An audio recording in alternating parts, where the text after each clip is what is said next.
Boa noite a todos, Shalom. O Departamento de Cultura Judaica, o Departamento Cultural da Hebraica, tem a satisfação muito grande de recebê-los para mais uma noite de atividade, sem dúvida, iluminadora, atividade que nos alimenta internamente.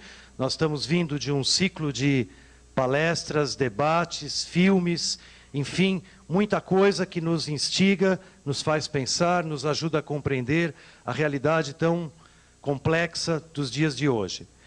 A Hebraica se junta hoje à Sociedade Brasileira dos Amigos da Universidade Hebraica de Jerusalém, conta com o apoio do Instituto Brasileiro de Humanidades, IBH, e da Federação Israelita do Estado de São Paulo, para receber aqui em São Paulo Olavo de Carvalho, que chegou hoje para esse evento, um evento que numa segunda noite concorreu público tão animado e preparado para receber as palavras do Olavo, ouvir a sua preleção. Antes de dar início, eu queria, em nome do presidente da Sociedade dos Amigos da Universidade Hebraica de Jerusalém, Morris Dayan, saudar a todos. Morris, infelizmente, não pôde estar presente, mas é uma honra muito grande a gente poder estar participando junto com a Hebraica desse evento. Também o presidente da federação, aqui representado pelo Ricardo Berkenstadt, que representa o Jaime Blay, presidente, também grande incentivador do evento, da noite. E eu queria, antes de dar início, convidar o nosso presidente, Arthur Rotenberg, da Associação Brasileira Hebraica de São Paulo, para dar uma lembrança ao nosso palestrante, um importante livro. O Olavo é um homem de... Quantos livros, Olavo? 50?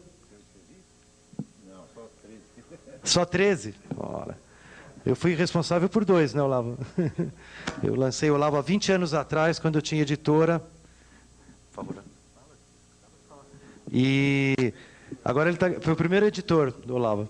Agora ele está ganhando um livro também editado aqui na Hebraica. Acho que o Arthur vai.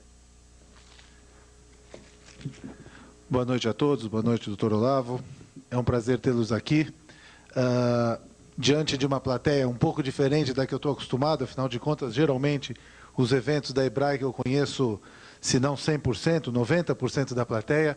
Hoje nós temos uma plateia bastante heterogênea, o que é muito bom, o que é muito saudável. É importante que todos saibam da pluralidade da Hebraica, de que a Hebraica tem as suas portas abertas à comunidade brasileira, paulistana, que a Hebraica oferece muitos eventos culturais, não só para os seus associados. E eu estava comentando com o Ricardo, que está representando o presidente Jaime Blay, na ausência do Dayan e do Blay, pelo menos um presidente veio, né? Mas eu queria desejar a todos uma excelente palestra, sejam muito bem-vindos ao nosso clube.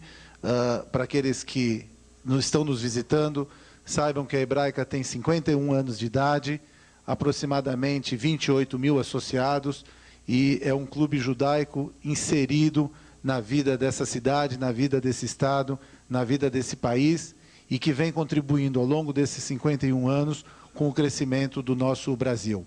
Dr. Olavo, é uma honra tê-lo aqui e vamos ouvi-lo com o maior prazer. Muito obrigado e boa noite.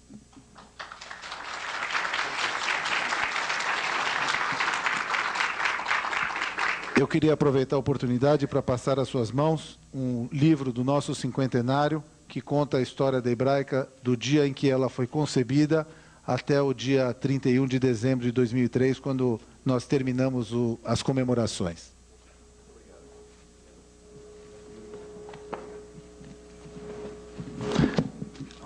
O presidente Arthur Rotenberg realmente representa a casa como presidente, mas eu não posso deixar de mencionar, temos Naum Rotenberg, ex-presidente da Hebraica, Natan Berger, ex-presidente da Federação. A luz aqui não permite ver todo mundo. Temos a nossa vice-presidente social e cultural, Esther Tarandash, Gabi Milevix, assessor do presidente. Enfim, temos aqui viu, Arthur, um apanhado muito importante, e eu acho que isso já vem acontecendo em vários eventos, então eu acho que a Hebraica realmente está bastante ativa dentro da sua programação. Para quem não conhece, acho que mal é necessário apresentar o o Olavo de Carvalho. Ele é fundador, apoiador do evento Instituto Brasileiro de Humanidades. Ele é colunista do Jornal da Tarde, Página 2, Zero Hora, Folha de São Paulo, O Globo. Ele tem, como ele falou, 13 livros publicados. Ele já publica há mais de 20 anos, né? Começamos em 84. E, sem dúvida, eu acho que a gente vai ter a oportunidade de ter um debate muito bom. Eu recebo aqui, quem quiser mandar as perguntas por escrito. O Olavo também oferece a oportunidade, ao longo da palestra, de esclarecer dúvidas que se coloquem. Então, diretamente ao palestrante, Olavo de Carvalho.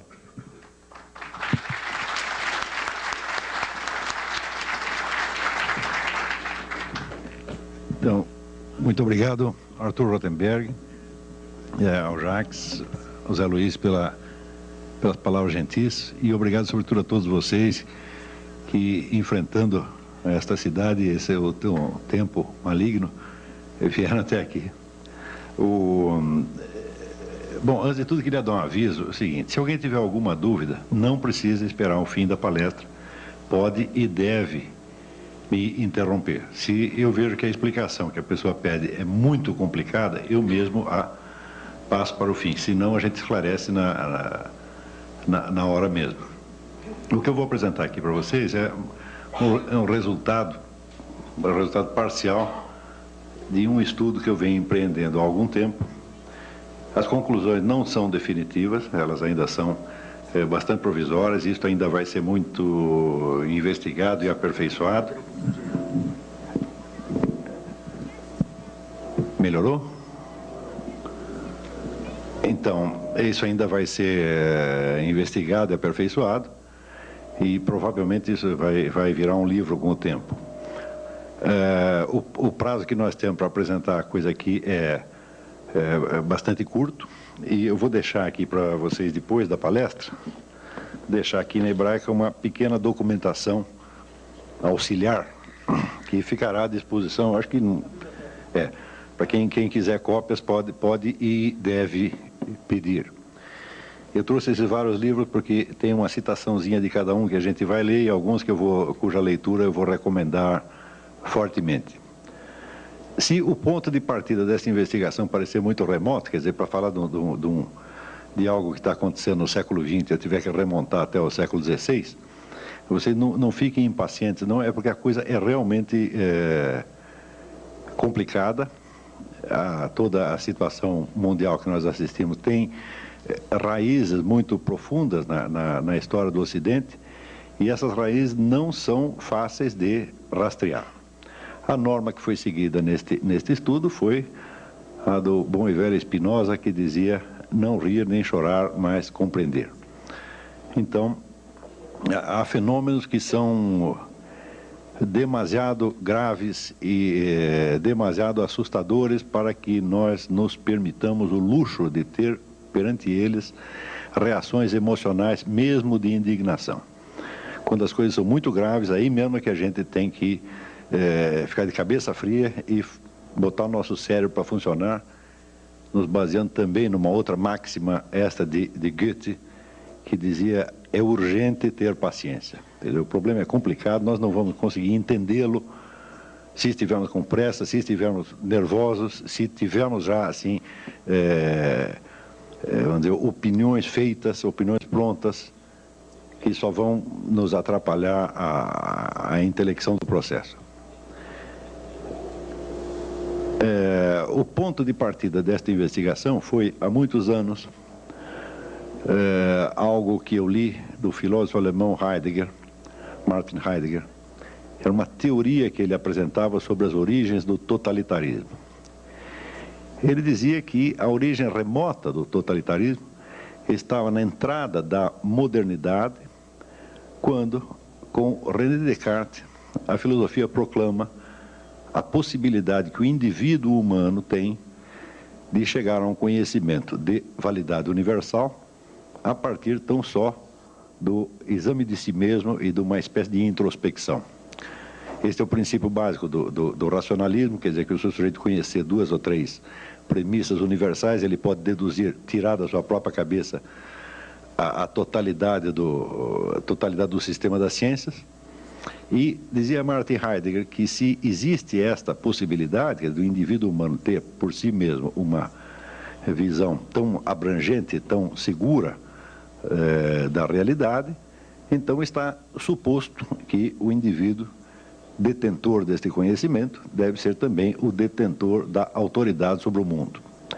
Ele raciocina que não pode haver o totalitarismo sem a ideia de um controle total da sociedade e do processo histórico, e essa ideia, por sua vez, também não poderia existir, segundo ele, sem um conhecimento total e abrangente da realidade. Então, a pretensão de conhecimento desse novo tipo de indivíduo que emerge com a ciência moderna, estaria aí a raiz do totalitarismo. Eu vou ler um trechinho para vocês de um livro majestoso, estudo magistral sobre isto, de um autor chamado Alain Renaud. O livro chama-se A Era do Indivíduo. Ele escreve um pouco, às vezes, com aquele estilo um pouco pesado e tortuoso que é tão característico dos filósofos franceses, mas vale a pena. Ele diz: em toda uma tradição que, partindo de Heidegger, conduz tanto a Hannah Arendt quanto a Claude Lefort, o fenômeno totalitário vê-se interpretado através da sua relação com o reino da subjetividade, segundo um raciocínio não desprovido de sedução. O totalitarismo define-se, com toda evidência, como a tentativa de uma política de dominação total. Ora, tal projeto não pode ser concebido senão lá onde o campo sócio-histórico é representado como suscetível de ser integralmente controlado por um poder que o tornasse transparente e que racionalizasse todos os seus aspectos e que logo se tornasse o seu senhor e possuidor. O senhor e possuidor é uma expressão de Descartes, é o homem como senhor e possuidor da totalidade da natureza. Nesse sentido, o fantasma da dominação total não seria senão o último e o mais monstruoso rosto da promoção moderna cartesiana da subjetividade. Muito bem, essa é a teoria de Heidegger, né? O totalitarismo. Prosseguindo neste raciocínio, Heidegger diz que, com o racionalismo moderno, então, se no mesmo instante em que se inaugura o sonho ou a ambição de uma ciência universal capaz de dominar, portanto, o processo histórico e controlar totalmente a vida social, no mesmo instante aparece, então, o princípio da racionalização da sociedade moderna. Para a racionalização aqui se referia a Max Weber, que, colocando toda a sociedade, vamos dizer, a serviço de um processo industrial cientificamente organizado, elimina, então, vamos dizer, as ligações dos indivíduos com as suas respectivas comunidades de origem, ou seja, ela desacultura milhões de pessoas. Por exemplo, no começo da Revolução Industrial, massas inteiras de antigos artesãos abandonam as suas coletividades, abandonam as suas pequenas cidades e vão para a cidade grande, para a capital, onde se tornam operários de indústria ou desempregados. Então, criando uma multidão de pessoas desarraigadas, que já não tem mais aquela identidade cultural originária, aquela ligação pessoal que tinham com as suas comunidades de origem e que agora são como se fossem átomos soltos no anonimato da sociedade industrial. Então, estes dois processos que Heidegger menciona, primeiro esse a ideia do controle total da mente humana sobre a realidade e a ideia do desarraigamento, aí estariam, vamos dizer, duas fontes, então, do totalitarismo moderno. Por um lado, pela ambição, vamos dizer, do controle total e, por outro lado, pela desumanização causada, vamos dizer, por esse rolo compressor da sociedade moderna que esmaga as pequenas comunidades, as culturas tradicionais, e instaura em lugar deles a máquina anônima e impessoal da sociedade industrial. Este diagnóstico que eu li há mais de 20 anos, e me pareceu razoável no momento. Só que mais tarde surgiram duas perguntas. A primeira pergunta é o seguinte, quer dizer que se o totalitarismo começa com essa exaltação da inteligência individual e da consciência individual, como é possível que a primeira coisa que o totalitarismo faça ao se instalar seja justamente esmagar todas as consciências individuais? Na verdade, se alguma consciência individual tem o primado num regime totalitário, só pode ser a consciência individual do governante, e a todas as outras é negado, então, um privilégio similar de conhecer a realidade tão bem quanto ele acha que conhece. De modo que, se alguma consciência individual chegou a ser, vamos dizer, exaltada e dignificada durante o regime totalitário, certamente foi a de Hitler, de Stalin e assim por diante, Mao Tse-tung, mas não certamente a das demais pessoas que viviam sob o seu domínio. E a segunda pergunta é, como é que, se Heidegger conhecia tão bem o espírito do totalitarismo, as suas causas, etc., etc., como é que ele arrumou uma carteirinha do Partido Nazista? Me parecia um pouco inconsistente a coisa, né? Então,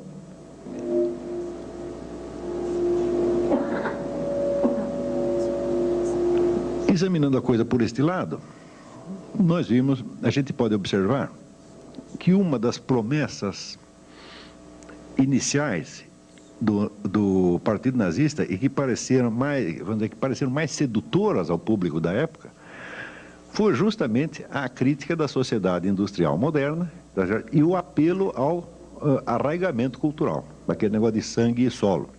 Quer dizer, a identidade nacional germânica, que seria, através do nazismo, segundo prometia, seria reconquistada, devolveria a estes pobres átomos soltos da sociedade industrial um senso de participação e de conexão pessoal com a sua comunidade. Ou seja,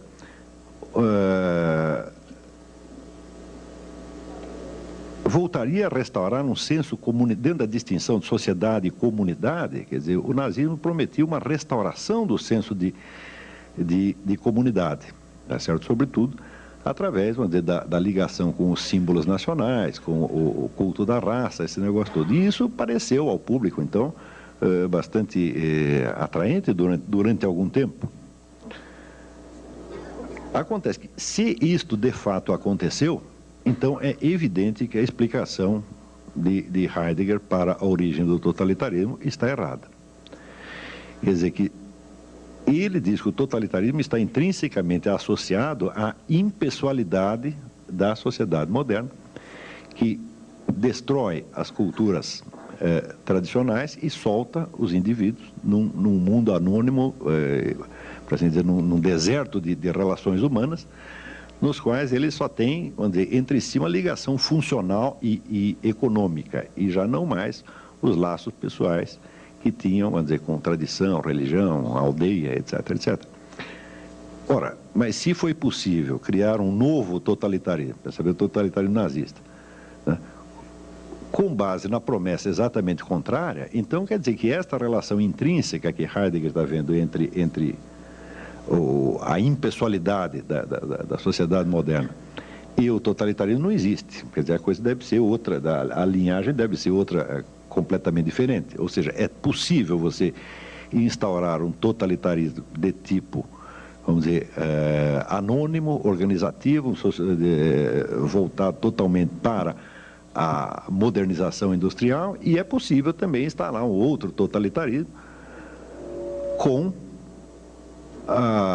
vamos dizer, o apelo justamente contrário, quer dizer, com o apelo comunitário, o apelo à raça, ao passado, à tradição nacional, etc., etc., né? E havia as duas possibilidades. Porém, a coisa não terminava só aí. Quer dizer, aí de cara, com isto se dissolve a ideia assim, muito unívoca e simples do totalitarismo, e já começamos a vê-lo como um bicho que pode ter duas caras exatamente opostas uma à outra. Porém, essas duas caras também não eram unívocas, porque no totalitarismo comunista, embora ele fosse de tipo cosmopolita, quer dizer, embora fosse se apresentasse como um movimento ainda mais modernizante e ainda mais racionalizante até do que o capitalismo, ele também, de algum modo, cultivava o senso de comunidade, tá certo? Através exatamente da participação no partido. Quer dizer, o partido se tornava, vamos dizer, um novo elo de solidariedade entre as pessoas, né? Substituindo os elos de família e de tradição que tinham sido perdidos. Nós podemos observar, quando nós estudamos a história da cultura que se criou em torno do movimento comunista,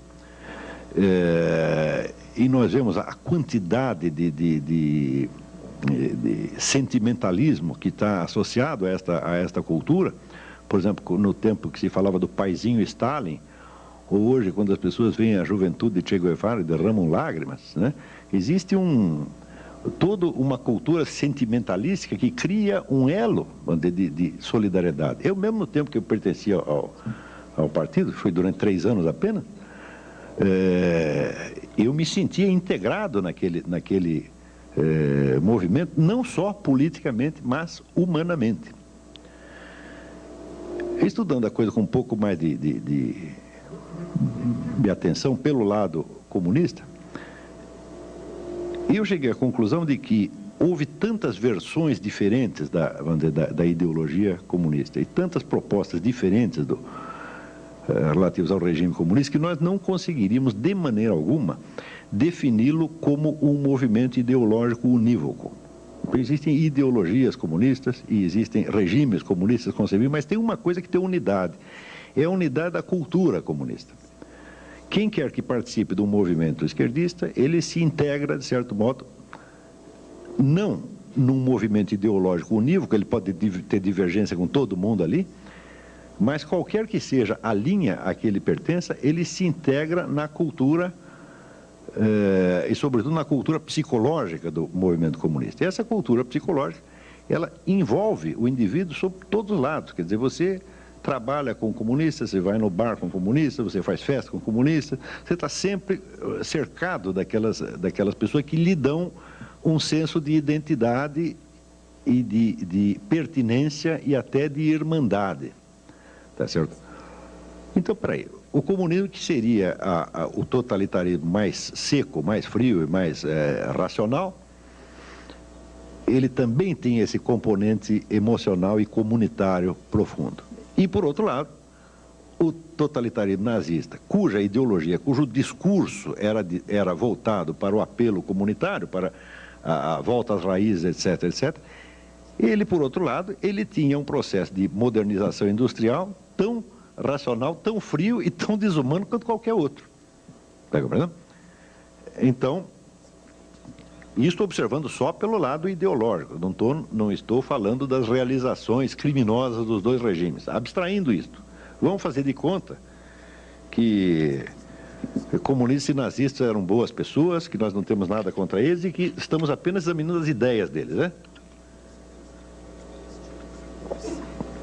Ou seja, só examinando com o máximo de frieza e de isenção e levando em conta somente as ideias, nós daqui a pouco, por trás dessas ideologias tão bem justificadas, né, que uma fala, vamos dizer, em nome do senso de justiça e igualdade, e outra fala em nome do senso de comunidade e do resgate dos pobres átomos anônimos desarraigados na sociedade industrial. Quer dizer, por trás de toda esta bela conversa vai começar a aparecer o lado monstruoso já, sem nem precisarmos apelar ao reino dos fatos. Muito bem, mas se esses dois totalitarismos, que se apresentavam com faces opostas, cada um deles tinha dentro de si a face do outro, tá certo? Também, vamos dizer, anexada e como que geminada à sua própria face. Quer dizer, vamos falar de um totalitarismo societário, um totalitarismo comunitário. Esses termos são provisórios, eu ainda não achei os termos adequados para isso, mas para simplificar a guerra, diremos que o socialismo era um totalitarismo societário, tá certo? Quer dizer, voltado para uma dissolução ainda maior das comunidades tradicionais e para uma racionalização ainda maior da sociedade. e o nazismo como um totalitarismo de tipo comunitário, porque apelava a uma espécie de retorno às raízes e ao senso de identidade nacional, grupal e racial. Então, quer dizer, um desses totalitarismos, cada um deles tinha a imagem do outro geminada a parte do outro que parecia a mais diferente dele era uma componente dele próprio. Eu não sei se está ficando claro isso aqui. Está entendendo? Se houver qualquer dúvida, você me para, porque esse negócio é confuso mesmo, tá, né? Não, eu estou há anos fazendo o melhor que eu posso para ver se eu consigo achar, quer dizer, as pistas direitinho, consiga mapear esta coisa, dizer o que está acontecendo, afinal de contas, o que é isso, né? E naturalmente todos nós podemos errar, e às vezes a massa de informações que tem nisso é tão grande que eu mesmo acabo me atrapalhando. Então, vamos dizer, esta observação de que os dois totalitarismos, eles eram opostos na sua ideologia. Ideologia quer dizer um discurso pretextual. O que eu chamo de ideologia sempre é isso, né? A ideologia nunca diz o que você vai fazer. Ele diz em nome do que ele quer que você pense que ele está agindo. Não é isso? Talvez seja a melhor definição de ideologia essa. É um discurso pretextual, né? Então, se pegamos, vamos dizer, um partido qualquer, ele sempre terá dois programas. Tem um programa interno que é para a sua orientação, tá certo? Quer dizer, o que ele vai fazer realmente, a sua estratégia, etc, etc. E tem o discurso de autojustificação ideológica, que é o que ele quer que os outros pensem que ele está fazendo, mas que às vezes não é exatamente o que está fazendo.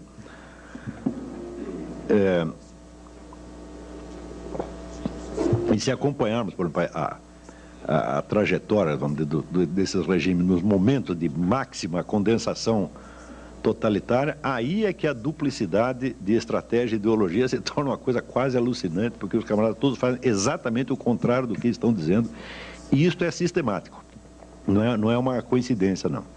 E não pode ser explicado como mera, vamos dizer, hipocrisia, diz uma coisa e faz outra. Não, este é um negócio, essa duplicidade é até planejada. Muito bem, a partir da hora que verificamos que existe esta duplicidade de totalitarismos e dentro de cada uma delas tem uma nova duplicidade interna, aí é que a teoria explicativa do Heidegger foi mesmo para o brejo, quer dizer, não sobrou nada. O processo, em suma, é muito mais complexo do que se poderia imaginar. Mas esta mesma dualidade que nós usamos agora de comunidade e sociedade, ainda pode nos servir como uma pista para investigar isso aqui, no seguinte sentido. Em toda a sociedade humana que existiu até hoje, toda e qualquer sociedade humana, sempre existe, por um lado, os papéis sociais que as pessoas desempenham, ou seja, a identidade social que cada um tem, como, por exemplo, no momento eu me compreendo a mim mesmo como conferencista e vocês como auditório de conferencista, né? O Arthur Rothenberg se entende a si mesmo como presidente da Hebraica, etc, etc. Vamos dizer, são as identidades que nós desempenhamos na sociedade, com as quais nós nos mostramos e nos compreendemos a nós mesmos na sociedade. Mas existem certos momentos, tá certo, onde você é violentamente despido da sua identidade social. Por exemplo, no instante que você é assaltado na rua, tá certo? Aí um sujeito encosta um revólver na sua cabeça, tá certo? E quer o seu dinheiro, quer esse dinheiro exista, quer não exista, tá certo?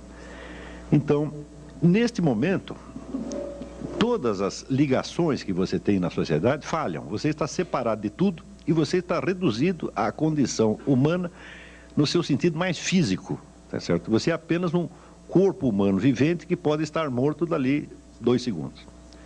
Ou seja, os seus compromissos sociais não contam mais, os seus deveres sociais não têm mais a mínima importância, naquele momento você está dispensado de todos eles, e os benefícios que você espera obter da sociedade também não existem. Uma outra circunstância onde você é desligado da sua identidade social por exemplo, por ocasião de certas experiências extremas. Eu me lembro que quando eu era jovem, tinha 18 anos, eu participei do recenseamento escolar do governo do falecido Adhemar de Barros. E eu participei disso no litoral sul, perto ali de Iguape, Cananéia. E nós íamos pelo meio do mato, procurando os moradores para ver se tinham crianças, quantas crianças tinham, se estavam na escola, se não estavam, etc, etc. E chegou uma hora que nós nos perdemos. E ficamos 4 dias, estava eu e mais 2 funcionários, 4 dias no meio do mato, tá certo? Então, ali nós sentimos o que era estar totalmente desamparado das nossas conexões sociais. Ali não havia mais, nenhum de nós era nem mais cidadão brasileiro, nem eleitor, nem pai, nem mãe, nós éramos apenas organismos humanos ameaçados. Uma outra situação que provoca este desligamento seriam, por exemplo, experiências com drogas.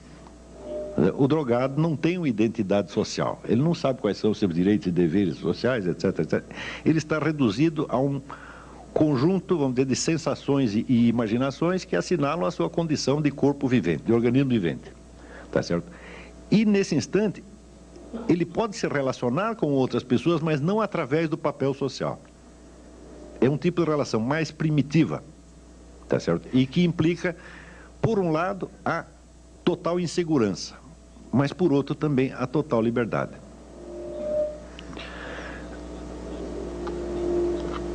Muitas sociedades antigas compreendiam que o ser humano não pode viver permanentemente ligado à sua identidade social, mas que essa tem que ser, de vez em quando, dissolvida e o indivíduo tem que ser jogado em certas experiências mais radicais que o levem, para usar a expressão da Clarice Lispector, perto do coração selvagem da vida.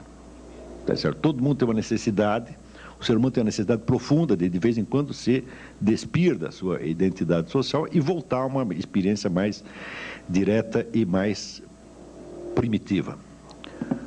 Ora,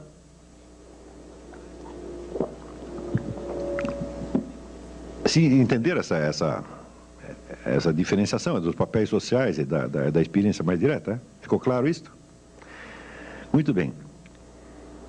Todos os movimentos totalitários, sem exceção, conseguiram colocar massas de pessoas trabalhando por um tipo de organização social mais centralizada, mais controladora e, de certo modo, até mais racional, mais unificada, utilizando justamente este tipo de experiências que despiam a pessoa da sua identidade social e entregavam vamos dizer, a uma certa vivência mais brutal, mais direta e mais primitiva, e imediatamente vestiam nele uma outra identidade, agora já conforme aos planos do Partido Comunista Nazista, etc, etc. Eu vou ler aqui para vocês um outro paragrafinho. Isso aqui é de um clássico da sociologia, Karl Mannheim. E o trabalho se chama Estratégia do Grupo Nazista. Eu não sei se esse livro ainda existe em circulação, é uma edição já bastante antiga. Chama-se Diagnóstico do Nosso Tempo. Alguém conhece? Nunca leram isso? A gente estou ficando velho mesmo. Então, nas bibliotecas deve ter, mas deveria ser reeditado. Então, diz Karl Mannheim, Hitler inventou um novo método a que se pode dar o nome de estratégia do grupo nazista. O ponto capital da estratégia psicológica de Hitler é jamais encarar o indivíduo como pessoa, mas sempre como membro de um grupo social. O que Hitler faz por instinto está de acordo com o descobrimento da moderna sociologia, ou seja, de que o homem é mais facilmente influenciado através dos vínculos do grupo. E o que é mais importante ainda, as reações dele variam conforme o grupo particular a que pertence. O homem porta-se diferentemente na família, no clube, no exército, em seus negócios ou como um cidadão em geral. Cada grupo, aparentemente, possui suas próprias tradições, proibições e formas de expressão peculiares e, enquanto as conserva intacto, apoia e orienta o comportamento de seus membros. Hitler sabe instintivamente que, enquanto as pessoas se sentem abrigadas em seus próprios grupos sociais, ficam imunes à influência dele. O artifício da estratégia de Hitler, portanto, consiste em romper a resistência do espírito individual por meio da desorganização dos grupos aos quais esse indivíduo pertence. Essa desorganização tem de ser rápida e violenta simultaneamente. Mesmo assim, porém, o seu efeito só será duradouro se conseguir formar imediatamente novos grupos que fomentem o gênero de comportamento aprovado pelo partido. Então, bom, assim, há duas fases principais na estratégia do grupo de Hitler: a decomposição dos grupos tradicionais da sociedade civilizada e uma rápida reconstrução baseada em um padrão de grupos inteiramente novo. Ou seja, o indivíduo é induzido, assim, por um processo muito rápido, a se desligar ou da família, da igreja, do seu grupo local, etc, etc. Então, naquele momento, ele está entregue, vamos dizer, àqueles medos mais primitivos que justamente eu experimentei, por exemplo, quando estava perdido no meio do mato. Você não tendo os vínculos grupais, você não sente a proteção. Então, automaticamente, você sai buscando, quer dizer, uma nova identidade, e daí aparece o sujeito com a carteirinha do partido e diz: olha aqui, meu filho, você paga aqui a mensalidade do partido, está resolvido o seu problema. Isso aqui, evidentemente, não é uma propriedade particular de Hitler. Muitos movimentos de massa fazem a mesma coisa, e nós observamos isso diariamente na nossa própria sociedade, nós vemos isso acontecendo. Mas este jogo, vamos dizer, do indivíduo no seu isolamento, devolvido, vamos dizer, ao terror primitivo, tá certo? Por um lado. E, por outro lado, o indivíduo integrado no grupo e disciplinado segundo o grupo, aí também existe uma certa ambiguidade. Porque a integração no grupo subentende também a disciplina e a obediência, portanto, pode ser o veículo da opressão. E, por outro lado, a independência do indivíduo jogado no meio do mato e isolado dos seus vínculos grupais, pode significar, por um lado, o terror do isolamento e, por outro lado, também a liberdade. Com esses elementos psicológicos, todos os movimentos de massa sempre jogaram. É por isso que você entende que eles podem, por um lado, te prometer a liberdade no instante mesmo em que te submetem a uma disciplina ainda mais pesada do que aquela que você tinha antes. Quer dizer, você quer se libertar, por exemplo, você quer se libertar do seu pai? Eu digo, bom, agora vamos botar um comissário político nas suas costas e você vai ver o que é bom para tosse, tá certo? Se liberta da família, cai dentro do Partido Comunista, Partido Nazista, uma coisa assim, onde certamente vão te oprimir muito mais. Então, existe esse jogo, na verdade, quádruplo, quer dizer, o isolamento como terror e como liberdade, e a ligação como proteção e como opressão. Ora, o fato é que dos dois grandes movimentos totalitários do século XX, o comunismo e o nazismo, cada um deles, em função do seu modo de articular estes quatro polos, tinha certas limitações que, independentemente de quaisquer erros estratégicos ou até independentemente das violências e crueldades que acabaram fazendo na prática, impedia a sua expansão além de um certo ponto. Ou seja, o senso de participação comunitária que se podia obter através do comunismo era bastante limitado, porque, afinal de contas, vamos dizer, uma comunidade internacional de proletários é uma comunidade anônima, é uma comunidade onde não existe mesmo a identidade individual, onde o indivíduo se dissolve, tá certo? Dissolve a sua individualidade numa multidão, né, de átomos iguais. Quer dizer, nesse sentido, o comunismo agravaria, vamos dizer, a impessoalidade da sociedade industrial, ainda que prometendo uma comunidade. E, por outro lado, a ideologia nazista, na mesma medida em que prometia aos indivíduos um arraigamento comunitário, por isto mesmo, era uma ideologia de tipo nacional e até racial, que só serve para quem é daquela nacionalidade e daquela raça. Quer dizer, eu não vejo...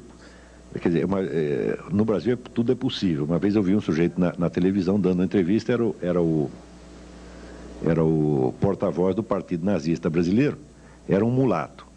Eu não sei como é que ele conseguiu. Mas eu não estou falando de brasileiro, estou falando de pessoas racionais.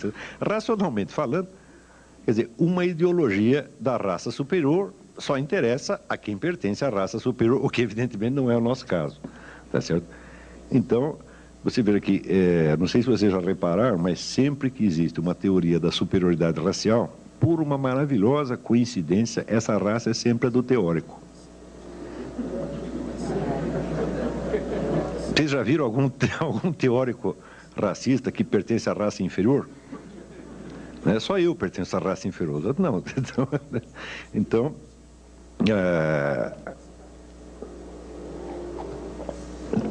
onde quer que você veja uma pretensão de superioridade racial, e nós a vimos, por exemplo, não só no caso nazista, mas nós vemos hoje certo teórico do movimento black americano, eu lendo esses camaradas, né, eu vejo como é fácil, né, você argumentar nesse sentido, desde que você esteja assegurado que o resultado da sua pesquisa científica será provar que o superior é você.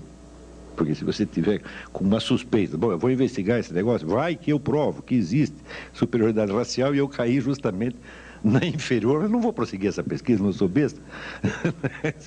Então, por ser uma ideologia de tipo nacional e racista, é evidente que o interesse dela para outras nações só poderia ser, essa ideologia só poderia ser vendida para outras nações na base da fraude.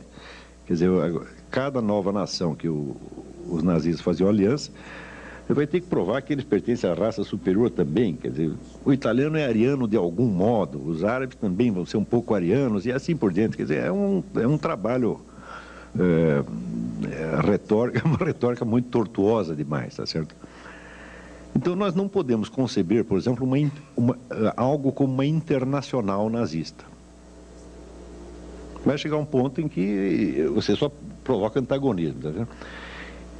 Então, no total, uma dessas ideologias não oferecia um arraigamento cultural suficiente e a outra oferecia até um arraigamento cultural, mas só para aqueles que tiveram, né, a felicidade de nascer na raça superior.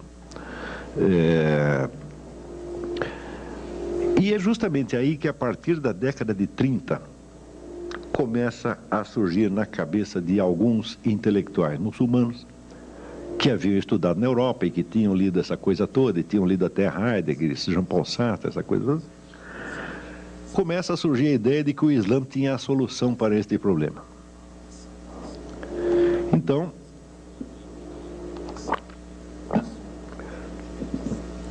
pelo lado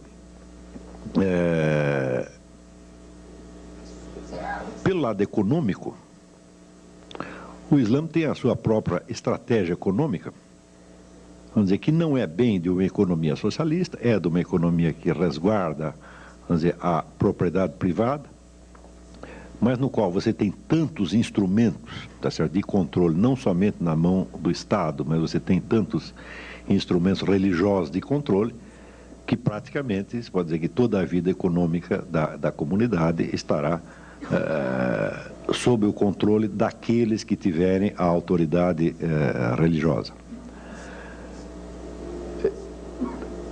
Pelo lado cultural, o traço mais característico é que o Islã não é somente uma religião no sentido em que, digamos, o cristianismo é uma religião. O Islã é uma cultura inteira, cuja unidade é preservada de qualquer modo, onde quer que o Islã meta as suas patas. Como é que se faz isto? Quando o indivíduo se converte ao Islã, se você for numa mesquita e diz, olha, eu quero entrar aí, quero ser desse negócio aí, eles vão dizer, olha, só tem são 5 pilares, você tem que fazer isso, mais isso, mais isso, mais isso, mais isso. Você diz, são simples assim, então eu quero também. Só que daí, no dia seguinte, você diz, olha, mas tem mais uma outra norma aqui. E depois tem outra, e depois tem outra, e depois tem outra. Porque existe um fenômeno chamado os hadiths. Sabe o que são os hadiths? São ditos e feitos do profeta Maomé. Maomé foi o único profeta ao longo da história cuja vida foi meticulosamente registrada pelos seus contemporâneos. Então, anotavam o que ele dizia, o que ele fazia, como ele se relacionava com a família, como ele tratava os problemas de comércio, etc, etc. E existe um repertório de 40 mil hadiths. Esses hadiths marcam o estilo de vida de Maomé. E esse estilo de vida, que é justamente o que se chama a Sunna, acaba por se incorporar na religião como parte integrante dela. Ou seja, o que se diz inicialmente é que isso não é obrigatório. Eu digo, bom, não é obrigatório, mas todo mundo faz assim. Se eu não fizer, eu vou parecer muito esquisito. Então, existe, por exemplo, um modo maometano de você escovar os dentes. Tá certo? Existe um modo maometano de comer, um modo maometano de vestir, um modo maometano de ir ao banheiro, um modo maometano de fazer visitas. Em suma, existe uma receita baseada no estilo de Maomé para cada ação humana. Não há nenhuma situação humana para a qual não tenha uma fórmula. Como o processo da revelação corânica levou 28 anos, desde o primeiro versículo que Maomé recebe do arcanjo Gabriel até o final, onde ele recebe o último versículo, reúne a população e diz: hoje eu completei aqui a vossa religião.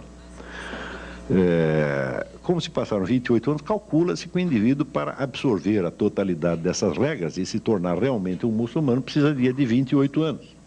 Tá certo? E mesmo assim ainda vai falhar. Se falhar também, não tem problema, porque a comunidade inteira está de olho em você, dizendo: tal coisa não se faz assim, não diga isso, tá certo? Não se sente assim, não pega comida assada, não escova os dentes assim. Está entendendo? Então, existe um cerco total. Nós podemos comparar... vocês já repararam que não existe muita propaganda islâmica. Já viram isso? Não vê propaganda islâmica, porque o Islã, ele se expande mais ou menos como uma ameba. Ele engole a ameba que está do lado, entendeu? Então, a hora que o sujeito entra no Islã, ele é totalmente absorvido em todos os aspectos da sua vida. E essa absorção é progressiva. Isso quer dizer que a possibilidade do indivíduo ser religiosamente islâmico, tá certo? E conservar os hábitos da sua cultura originária é praticamente nula. Quando o Islã cresce, ele leva não somente uma doutrina religiosa, mas leva uma cultura inteira. Então, não é verdade o sujeito dizer que quem é islamizado não é arabizado, tá certo? Porque todos esses costumes são realmente árabes, são os costumes de Maomé. Então, quando você vê a variedade, por exemplo, de estilos de vida, de estilos culturais que existiram entre grupos judaicos ou grupos cristãos ao longo do tempo, para você comparar, sei lá, um judeu africano, tá certo, com um judeu russo ou com um alemão, você vai ver que eles realmente pertencem a culturas diferentes. E que entre o seu judaísmo e a cultura local, eles procuram fazer, vamos dizer, algum arranjo. Não é isso? Porque às vezes dá mais certo, às vezes não dá certo. Mas, nesse sentido, eu sugeriria a leitura de um livro, Jacob Wasserman. Quem aqui conhece Jacob Wasserman? Ninguém nunca leu Jacob Wasserman? Uma pessoa? É um homem feliz. O Jacob Wasserman é o Dostoiévski do século XX, do maior romancista da humanidade. E ele escreveu, além dos romances, escreveu um livro que chama O Meu Caminho como Judeu e como Alemão. E ele vai investigando esse paralelismo da condição de judeu e de alemão até chegar a um ponto que você olha, isso aqui é inseparável, nós não temos mais como nos separar da nossa germanidade. Né? Bom, mas isso é porque nasceu lá, se tivesse nascido na Rússia seria outro negócio. Isso para o muçulmano não pode acontecer. Se o muçulmano esteja onde estiver, ele participará mais intensamente da cultura islâmica do que da cultura local. E, em geral, naquilo que essa cultura local não coincida com os valores islâmicos, ele a condenará, tá certo, de maneira bastante rigorosa e se absterá de participar dela, tá certo, em todos os seus detalhes.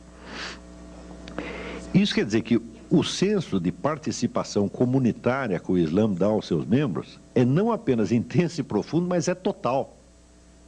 Quer dizer, a adesão ao Islã é imediatamente uma nova identidade comunitária. E é, ao mesmo tempo, a participação numa estratégia mundial. Então,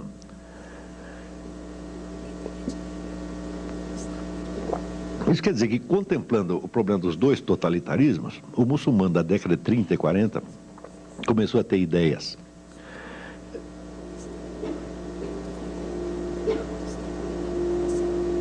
Algumas dessas ideias, evidentemente, eram de origem ocidental mesmo, tirado do próprio Heidegger. Heidegger foi muito lido entre os líderes islâmicos. Eu lhes recomendo uma outra leitura, que é a autobiografia intelectual de Seyyed Hossein Nasr. Seyyed Hossein Nasr é um grande filósofo iraniano. Ele foi ministro da cultura do Irã no tempo do Reza Pahlavi. Essas maquininhas infernais são um problema, hein?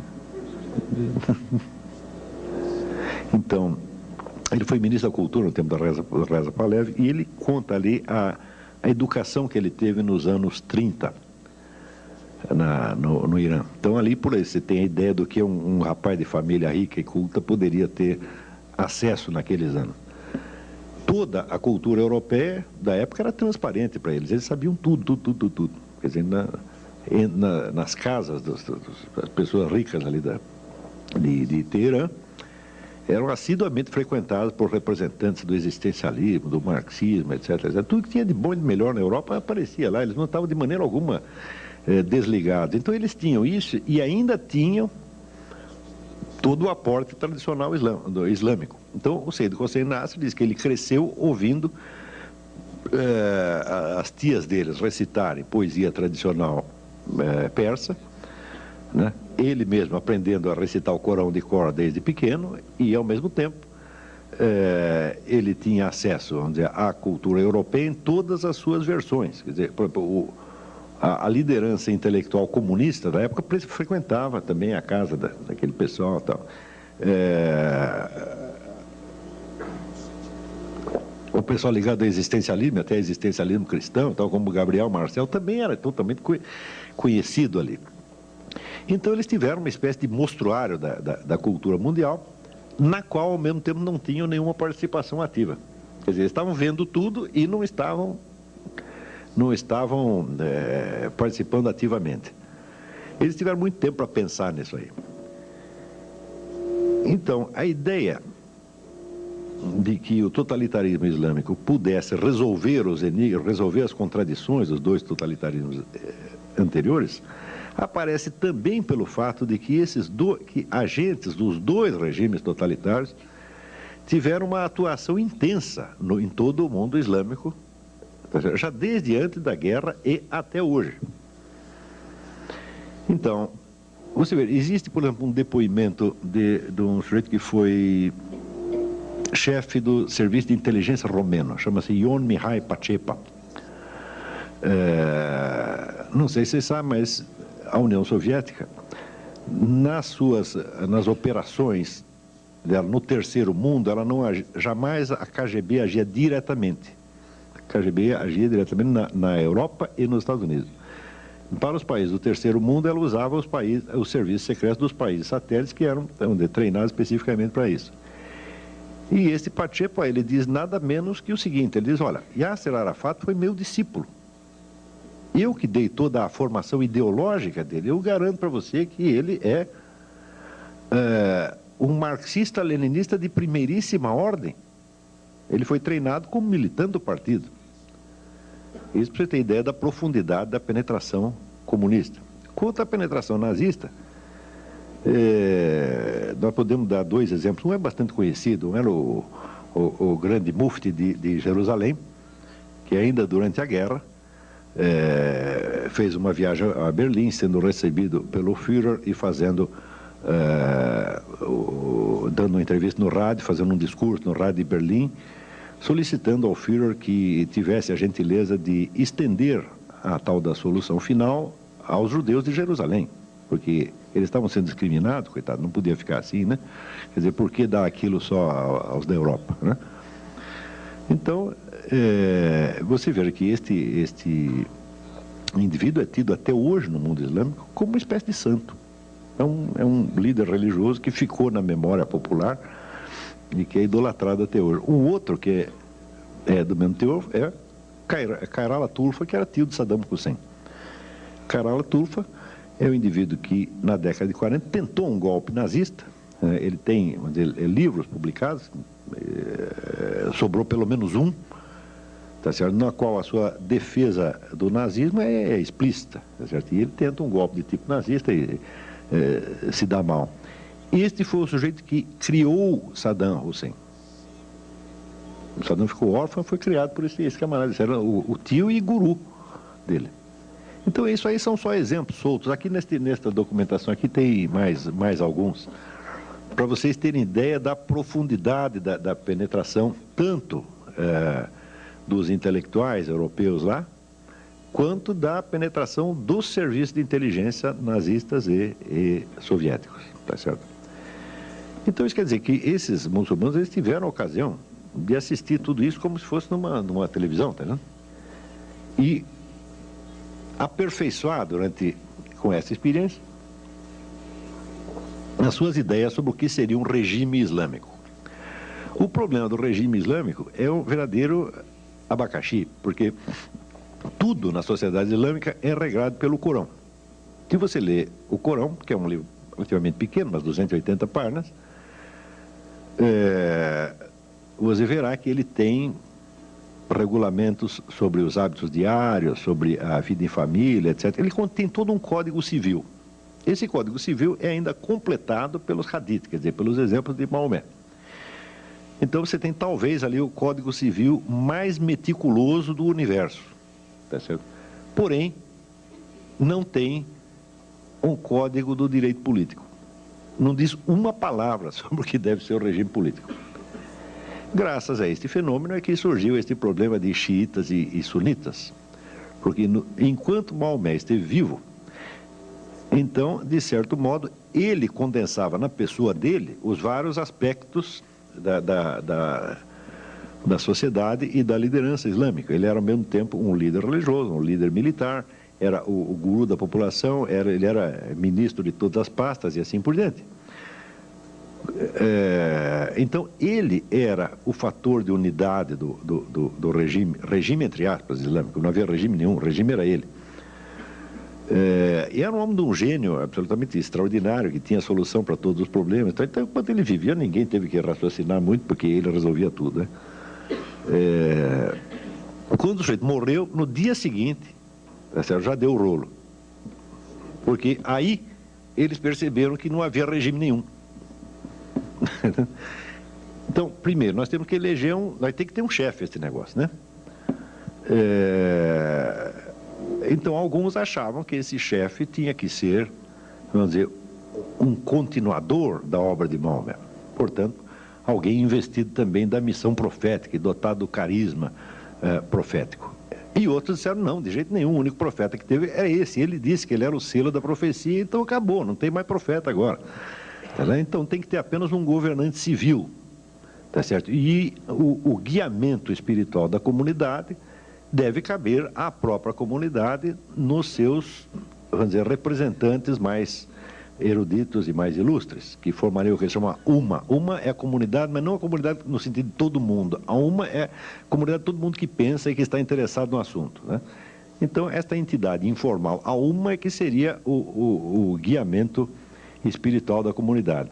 E outra acharam, não, nós temos que ter aqui um profeta, e escolheram, evidentemente, o genro de Maomé, Ali, que era, de fato, espiritualmente, o homem mais notável da comunidade, não só espiritualmente, mas intelectualmente, sobre um monte, era um tipo muito especial. Né?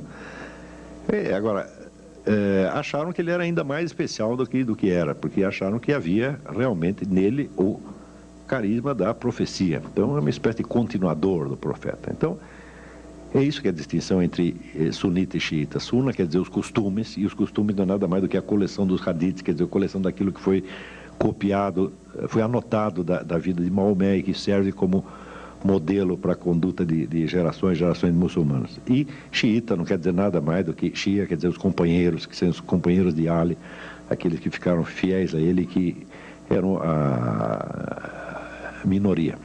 E entre os xiitas, então surge a ideia de que a profecia prossegue ao longo dos tempos, tá certo? Então a subsistência da comunidade depende de haver um líder carismático a cada nova geração. Isso que se chama justamente o imam. Imam é um nome que... Imam quer dizer duas coisas. Quer dizer, em primeiro lugar, o imam é o sujeito que chefia a prece, ou que conduz a prece. Não sei se vocês já viram prece muçulmana. Fica um bando de gente alinhada aqui. Tem um sujeito na frente que ele diz a prece em voz alta e os outros aqui repetem ou ecoam. Ele conduz a prece de algum modo. Então, evidentemente, cada mesquita tem um imam, e se juntar 2 muçulmanos para rezar numa casa, um deles vai ter que ser o imam. Mas também a mesma palavra é usada num sentido já mais ampliado para querer dizer o grande guia espiritual do mundo xiita.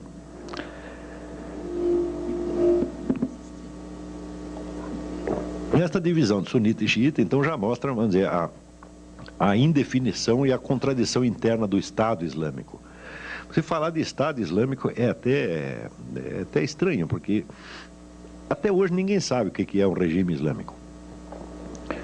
Durante muito tempo ficou assim, e esta indefinição fez com que ao longo do tempo se consolidasse uma noção muito peculiar do que é a legitimidade de um governo.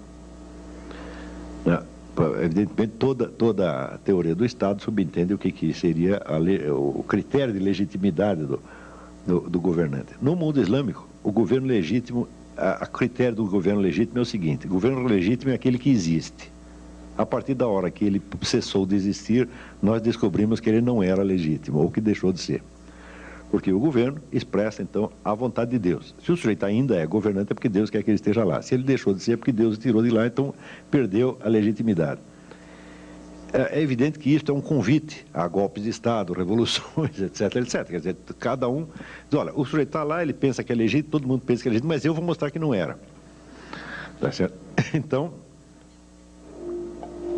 a tremenda instabilidade política do mundo islâmico, que só cessa em certos momentos quando algum grupo, alguma dinastia excepcionalmente feroz consegue impor ordem ao conjunto, é algo que, vamos dizer, se prolongou até o século XX. No século XX, quando se intensificam os contatos intelectuais e políticos entre o mundo islâmico e a Europa, naturalmente surge a ideia, não, peraí, nós precisamos formular direito este negócio do que seria um regime islâmico. E aí que surge um indivíduo chamado Said Qutb. Said Qutb era um revolucionário egípcio que escreveu um comentário ao Corão em 30 volumes, chamado A Sombra do Corão. Né? Isso aí, para mim, foi um ato falho freudiano, porque se fosse coisa boa, seria a luz do Corão, não a sombra. Né? Então, acho que ele de fato se enganou. Então, o que ele faz é uma interpretação politizada do Corão, versículo por versículo. Ele faz uma espécie de teologia da libertação islâmica. E este foi o fundador, depois, da entidade que se chamou a Fraternidade Islâmica, tá certo? Que é, vamos dizer, a entidade que dá um senso, vamos dizer, de unidade à militância islâmica em todo o mundo. É evidente que uma obra em 30 volumes eu não vou poder resumi-la nem em 30 linhas, muito menos em 30 palavras. Então, não vou resumir, eu vou só dar um exemplo. Por este exemplo, vocês já pegam a índole da doutrina. Said Qutb pega as sentenças do Corão, tá certo? E as interpreta baseado no pressuposto, islamicamente inteiramente aceitável e até obrigatório, de que as sentenças de Deus têm uma validade absoluta.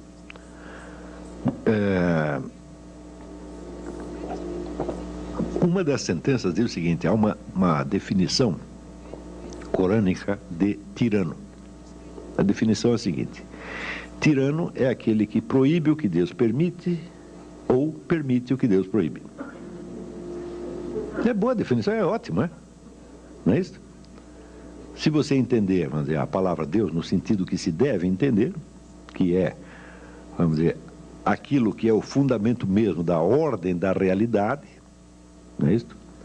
Então, vamos dizer, o tirano é o sujeito que ele quer, vamos dizer, tornar possível aquilo que na realidade é impossível, e quer tornar impossível uma coisa que já era perfeitamente possível, não é isso? Então, a definição não é ruim, não. Mas vejamos como Said Qutb a aplica. Ele diz, muito bem. Se, então, a única lei válida é a lei que Deus enunciou, que leis válidas existem? Então, ele raciocina de acordo com uma ideia da corânica também, que é a ideia do povo do livro.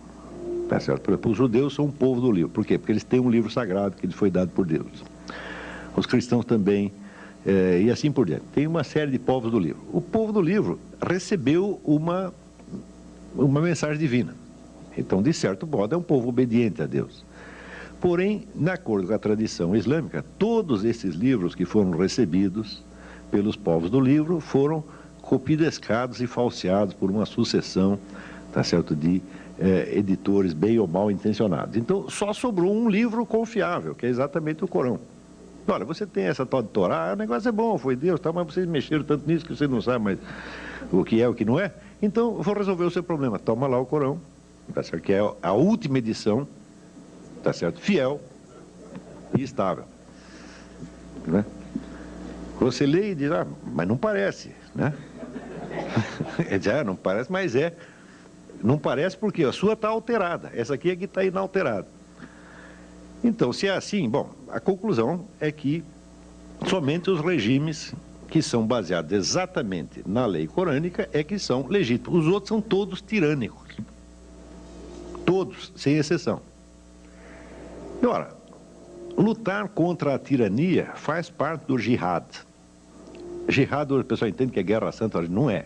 Jihad é esforço, é ascetismo, quer dizer, faz parte do aperfeiçoamento do sujeito na prática da lei islâmica. Ele tem que fazer um esforço.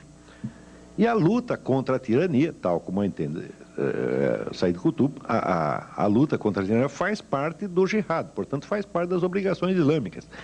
É uma daquelas milhares de obrigações que vem depois das 5. Né?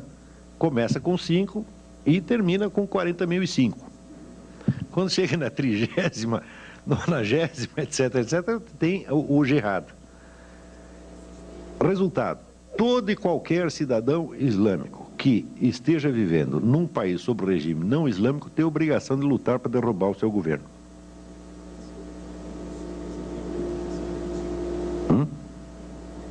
Isso não é um modo de dizer, é uma coisa assim, muito simples e direta. Você está aqui no Brasil, o governo é islâmico? Não. Então você tem que derrubar. Esta ideia está circulando, vamos dizer, nos livros de Said Qutb desde a década de 30. E Said Qutb foi lido por todo mundo. Tá certo? Said Qutb tem no mundo islâmico vamos dizer, um público como o Billy Graham tem nos Estados Unidos, ou como... Não, que Bispo Macedo? 40 Bispo Macedo. Tá, não tem aqui um líder religioso comparável. Você vai falar, o Frei Beto, o Leonardo Boff? Fala, não, esses aí meia dúzia de pessoas leram. O Said Qutb, assim, todo mundo leu. E quem não leu, ouviu falar e recebeu a mensagem dele de algum modo. As primeiras gerações de muçulmanos que ouviram esse sujeito falar acharam aquilo horrível. Tanto que acharam horrível que Said Qutb foi enforcado pelo governo egípcio. Tá certo? Mas as gerações seguintes começaram a gostar do negócio. Então, você pode dar por bastante razoável a ideia de que as doutrinas de Said Qutb já se impregnaram totalmente no movimento islâmico, não só nas entidades mais ostensivamente radicais, mas há um fundo daquilo em toda a sociedade. Esta progressiva formação da ideia do governo islâmico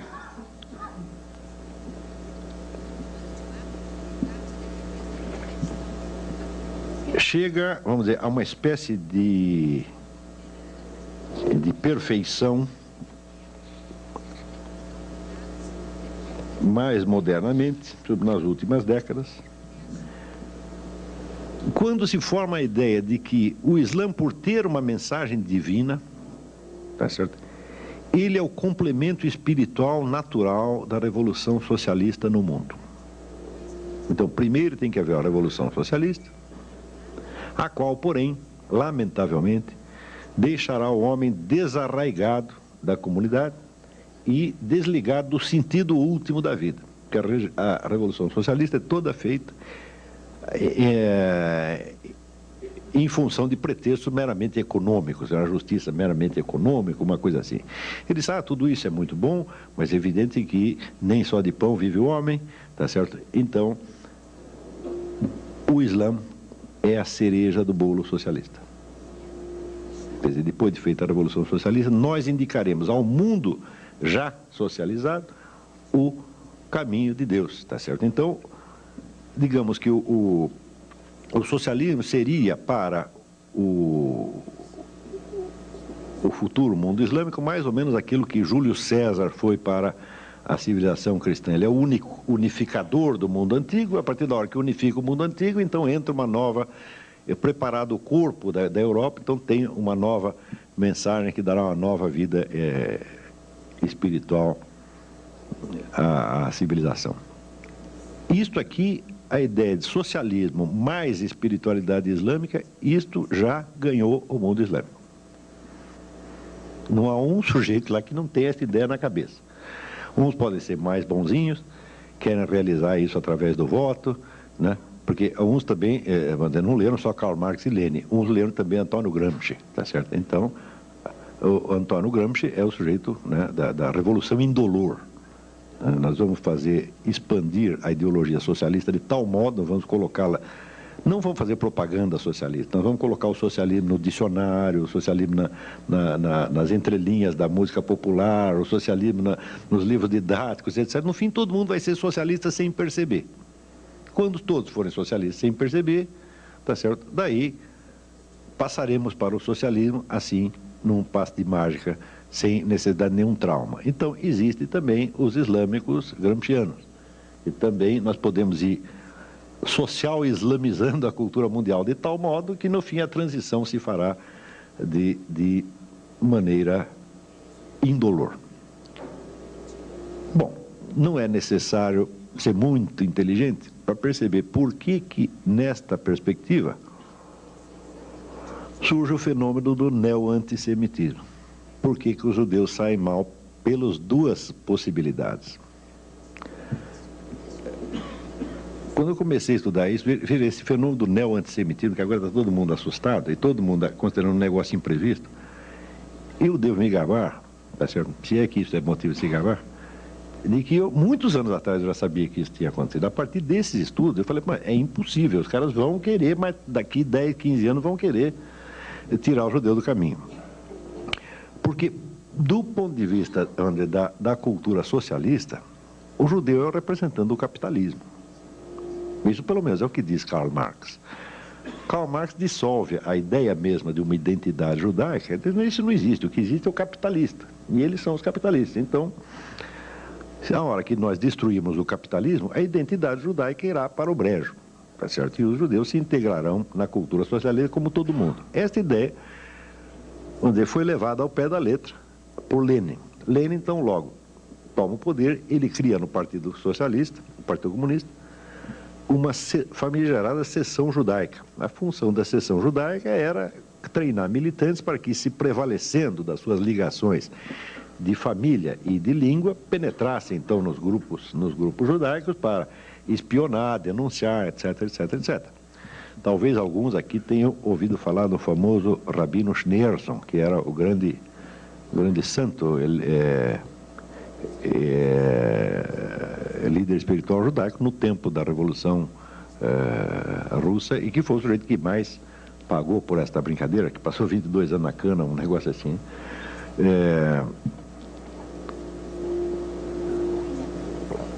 E, naturalmente, vamos dizer, pelo outro lado, Você imagina o que significa para um povo como o alemão, que ainda no século XVIII se acreditava na Europa que o alemão era que era uma língua boa para se falar com os cavalos. Você não tinha cultura de língua alemã no século XVIII? Não é isso? Você veja que ainda no século XVIII, começo do século XVIII, o maior dos filósofos alemães, Leibniz, não escrevia em alemão. O alemão não estava pronto para isso, escrevia em latim ou francês. Então você imagina para um povo que está começando a emergir, né, começando a sair está começando a descer da árvore, né? Ele ter dentro do seu território um outro povo que tem 5.000 anos de experiência, tá certo?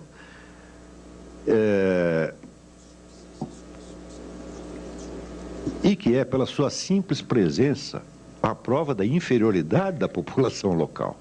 É horrível isso, dói no cotovelo, que é uma coisa medonha, né? Então, não precisamos nem especular outros motivos pelos quais surgiu o antissemitismo alemão. Quer dizer, um povo antigo, organizado, culto, capaz, que tem, vamos dizer, a coisa mais básica para o sucesso na vida, que é o capital cultural herdado. Não tem nada que ajude você, tanto na vida quanto você já recebeu isso de casa, está entendendo? O alemão não tinha isso, tá? Então, basta isso para... Claro que houve outros motivos, mas este já é um motivo suficiente.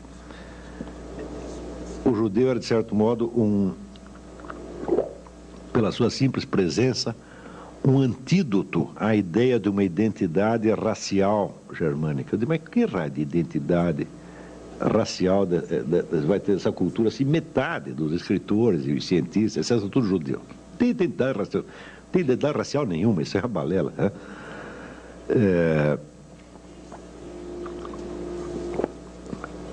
Então, é claro que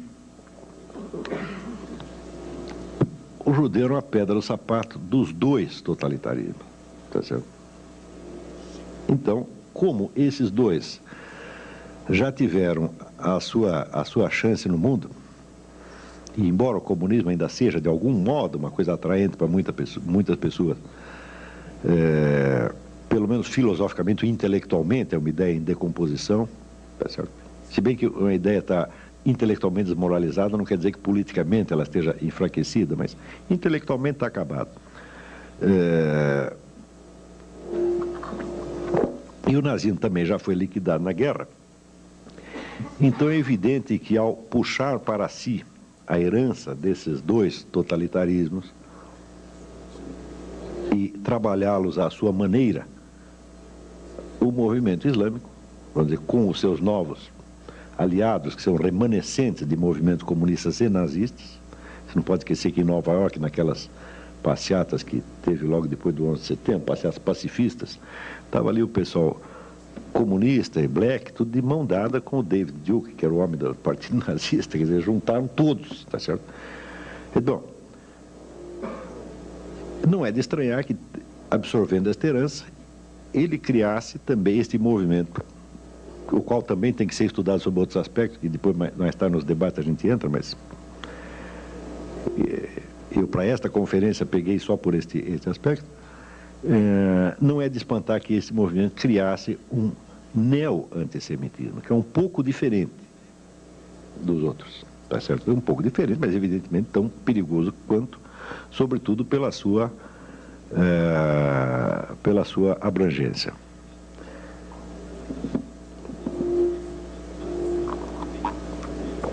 Agora, tem um lado desagradável da história. É que, ao longo de toda a formação desses movimentos ideológicos modernos, tá certo?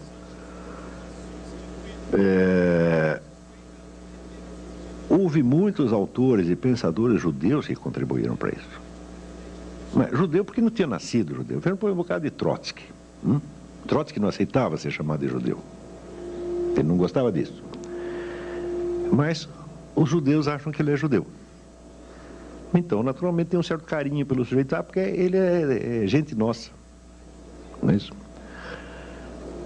Assim como, por exemplo, agora, faz uma semana, no Congresso de Israel, alguns deputados pediram que o governo israelense fosse processado e punido pelo Tribunal Penal Internacional. É um caso estranho de você pedir, vamos dizer, uma intervenção estrangeira no seu próprio país. Quer dizer, você pega a soberania e diz, olha, aqui não é mais soberano não, tira esse sujeito aí, quem manda agora é o Tribunal Penal Internacional. E 2 desses deputados eram de origem árabe, mas tinha um monte que não eram, tá certo?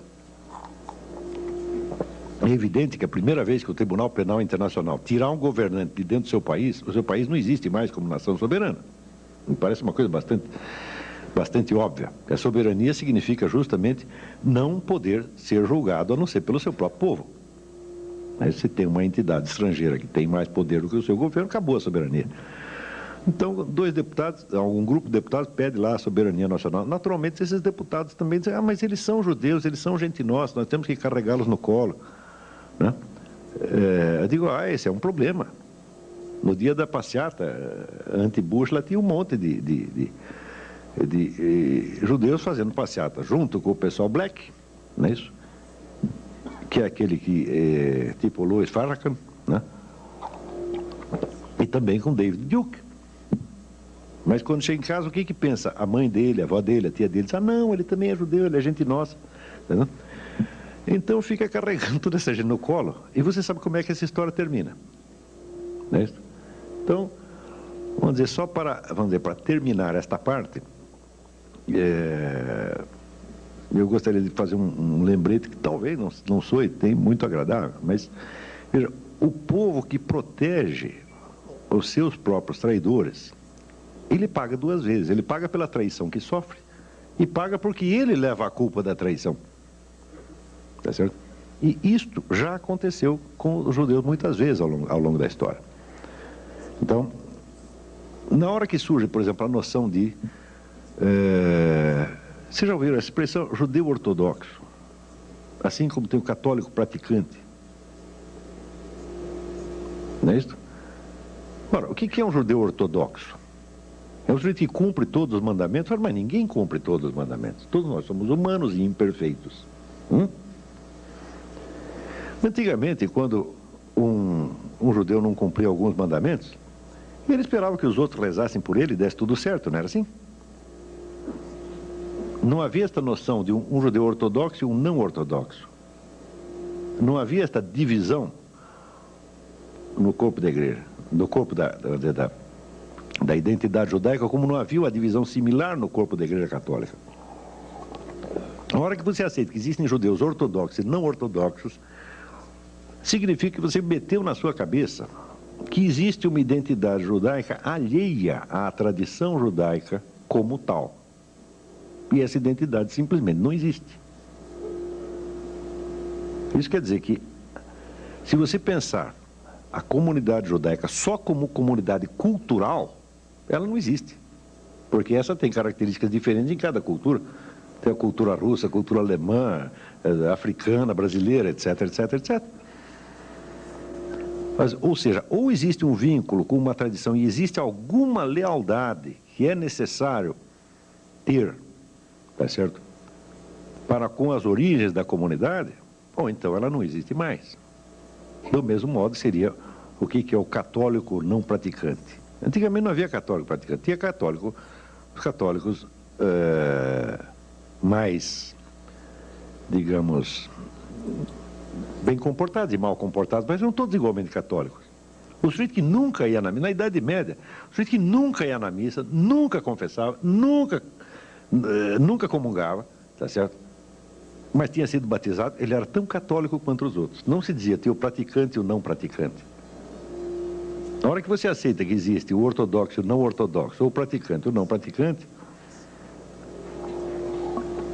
você está cortando no corpo da sua identidade comunitária e você está correndo perigo a partir desse momento. O perigo pode levar 1 década, 2 décadas, 1 século, 10 séculos para aparecer, mas algum dia te pegam, não é certo? E quando pegam, não é brincadeira. Então,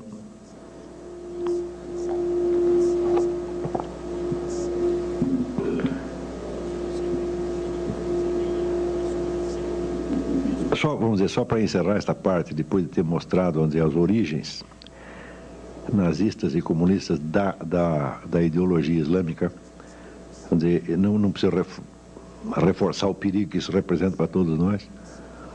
Eu digo, bom, nós não podemos determinar o que os muçulmanos vão fazer, tá certo? Mas nós podemos saber o que nós vamos fazer. E eu sei que não é da minha conta, nunca se deve dar conselho para ninguém, tá certo? Mas não esperem de mim que eu passe a mão nas suas cabeças, digo, vocês são maravilhosos, etc, etc. Eu não estou aqui para fazer isso. Se eu puder, gostaria de fazer alguma coisa útil, tá certo? E não simpática. Eu acho que a coisa útil a dizer, no momento, é que todo este processo ideológico do mundo islâmico é muito consciente, muito determinado, tá certo? Tem planos e ambições de escala mundial mesmo, eles não vão dar moleza a ninguém. E que, se, por exemplo, dentro da comunidade cristã, de uma comunidade judaica, nós começamos a dar moleza para eles, eles vão acabar conosco. Então era isso que eu tinha que dizer um momento. Estamos abertos para discussões aqui. Obrigado.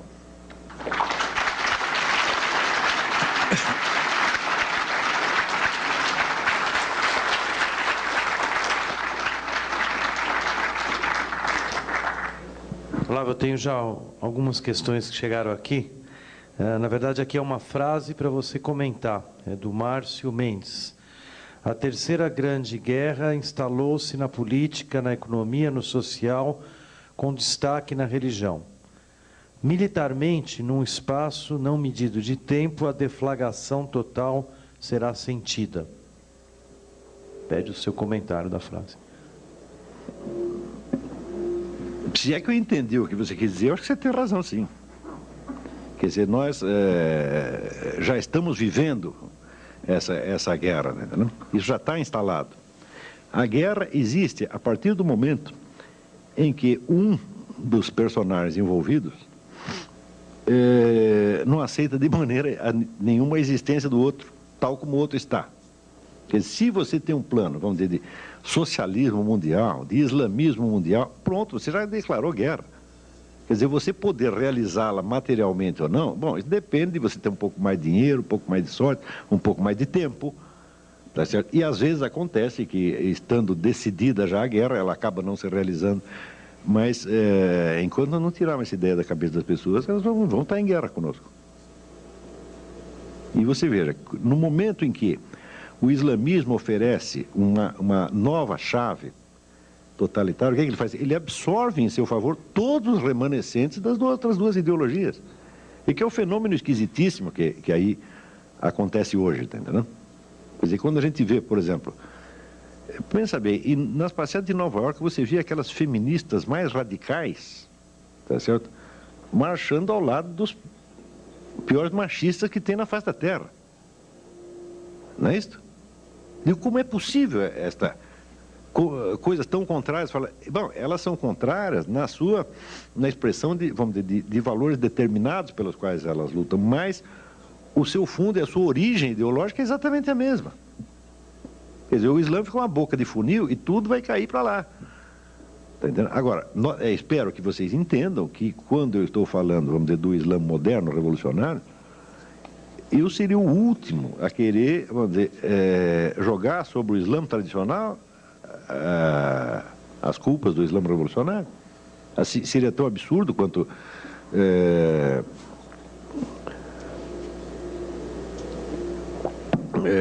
jogar sobre os primeiros cristãos as culpas posteriores da Inquisição, etc. Não tem sentido. Não, eu não estou fazendo de maneira alguma um discurso anti-islâmico, seria a última coisa que eu desejaria fazer. Agora, a ideologia revolucionária islâmica, que é uma coisa bem definida e bem caracterizada, essa é perigosa mesmo, né? E as pessoas já estão em guerra. Eles não vão esperar que a gente perceba isso. Se você não perceber, eles te pegam dormindo. Olá, vou te fazer uma pergunta. Recentemente eu vi um depoimento de uma jornalista da Turquia. E ela chamava a atenção que às vezes a gente não percebe que existe uma opção turca do Islã que é muito mais vamos dizer assim, acessível, amigável, com outro pró-ocidental, separa um pouco o que você colocou da teocracia e da política. Enfim, ela colocava como uma opção o modelo turco. Bom, mas é o modelo turco, mas ela está pensando em termos de estados, tá certo? E você veja, eu já estou falando em termos de movimento de massa, quer dizer, não existe uma ideologia turca, você está entendendo? Não existe uma doutrina política turca, democrática, por exemplo, que possa se espalhar entre os muçulmanos e neutralizar a influência desse pessoal radical. Não tem isso, está entendendo? Então o que ela quer dizer é, pensa, bom, os turcos são um pouco mais dialogáveis, tá certo? Mas, quer dizer, esses movimentos de massa, eles não aceitam vazio, você está entendendo? Quer dizer, a única opção ideológica que o Islã tem hoje é esta. Então, é que nasce ali com esses Said Qutb e outros, né? Quer dizer, eles preencheram um vácuo ideológico, quer dizer,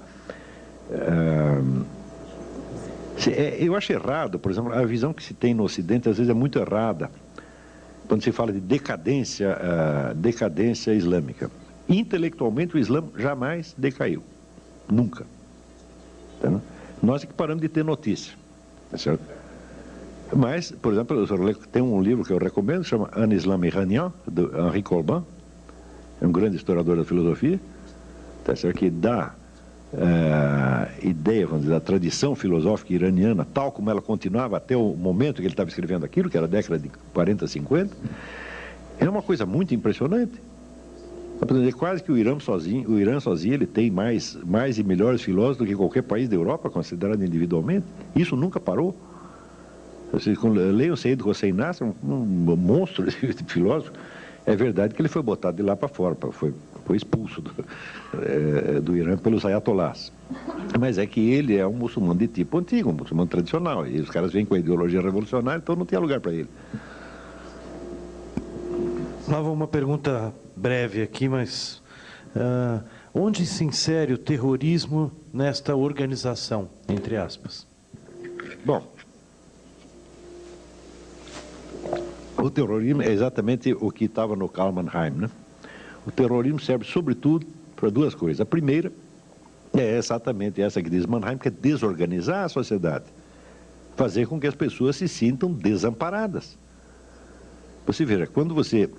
No Rio de Janeiro, por exemplo, quando você vê assalto para tudo quanto é lado, narcotráfico, etc., etc., você fica com raiva de quem? Dos traficantes? Eu nunca vi ninguém com raiva dos traficantes. Você fica com raiva do governo. Não é assim? Isto é a estratégia do grupo nazista, como diz o Mannheim. Você se sente desamparado pelo seu grupo, você fica com raiva do grupo e se afasta dele. E é aí que eles te pegam mesmo.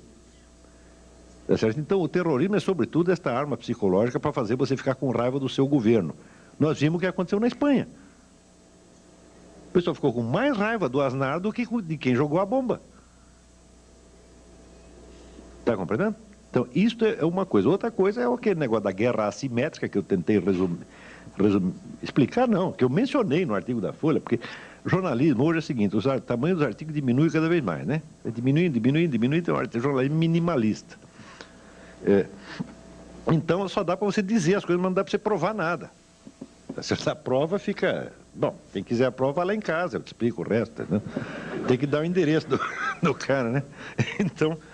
Essa coisa da guerra assimétrica, é um conceito que foi desenvolvido, sobretudo, pela KGB, muito antigamente, mas que a KGB mesmo nunca conseguiu usar de maneira plena. Só ele vem sendo usado agora. Na guerra assimétrica, você não julga os dois lados pelos mesmos critérios.